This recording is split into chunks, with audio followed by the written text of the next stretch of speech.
क्या किसी ने कभी सोचा था कि रूस यूक्रेन का युद्ध कई साल तक चलता रहेगा?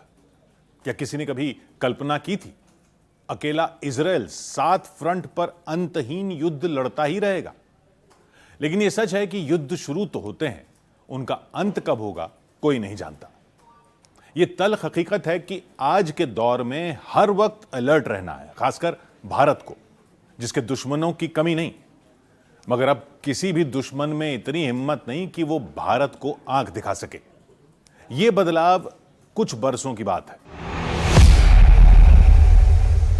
हिमालय की बुलंदियां हो, रेगिस्तान में बालू की ढेर हो, घने जंगल हो या फिर समंदर की गहराई हो, हर चुनौती पर हमेशा आपकी वीरता हर चुनौती पर भारी पड़ी है।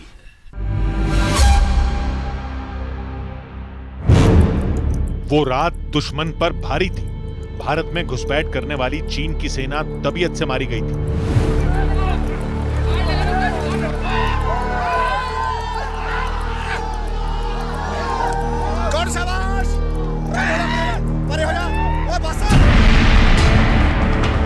ट्रिब्यून की रिपोर्ट के मुताबिक चीन ने फरवरी 2021 में पहली बार यह स्वीकार किया कि गलवान की झड़प में उसके 4 सैनिक मारे गए थे।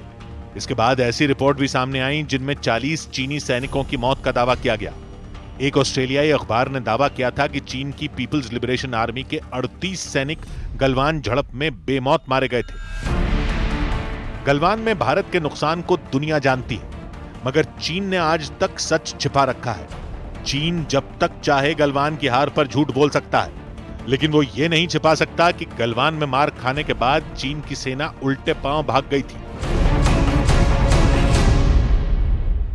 गलवान में पिटने के बाद चीन अपनी हद में लौट गया था।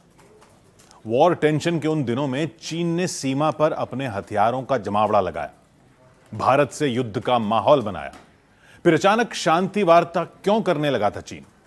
सुनिए ये ललकार, यही है सभी सवालों का जवाब। हम वो लोग हैं जो बांसुरी धारी कृष्ण की पूजा करते हैं, तो हम वही लोग हैं जो सुदर्शन चक्रधारी कृष्ण को भी आदर्श मान करके चलते हैं। भारत की रक्षा तैयारियों ने चीन की चूलें हिला दी थी। नरेंद्र मोदी के प्रधानमंत्री बनने के बाद रक्षा क्षेत्र में भारत की मजबूती दुश्मन देशों के लिए डर का सबब बनी।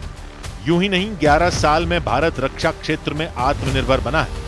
10 जून 2025 को प्रधानमंत्री ने यह शुभ समाचार पूरे देश से साझा किया। प्रधानमंत्री नरेंद्र मोदी के नेतृत्व में भारत का स्वदेशी रक्षा उत्पादन 2014 में 46,429 करोड़ रुपए से बढ़कर 2025 में 1,27,434 करोड़ रुपए तक पहुंच गया। ये 174% की बढ़ोतरी है। आज भारत 100 से ज्यादा देशों को रक्षा उत्पाद निर्यात कर रहा है। भारत दुनिया का 5वां सबसे बड़ा रक्षा उपकरण निर्यातक बन चुका है। नरेंद्र मोदी सरकार ने साल 2029 तक 3 लाख करोड़ रुपए के रक्षा उत्पादन का लक्ष्य तय कर रखा है। भारत में पहले जहां 65 से 70% उपकरण आयात किए जाते थे, वहीं अब लगभग 65% रक्षा उपकरण भारत में ही बनाए जा रहे हैं। मोदी सरकार ने रक्षा क्षेत्र में विदेशी निवेश 74% तक कर दिया है।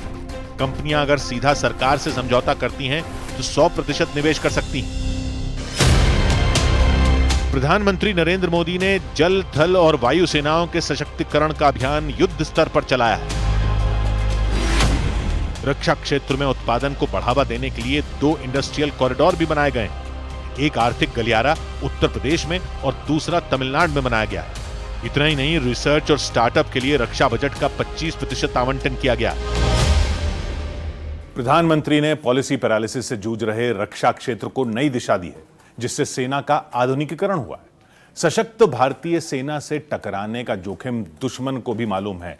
दुश्मन का यह भय कायम रहना चाहिए, क्योंकि अपने देश में कहा जाता है कि भय बिन होए न प्रीत। हर आक्रमण के बाद भारत और सशक्त होकर उभरा है। पीएम मोदी पर न्यूज़ 18 की खास सीरीज जारी है।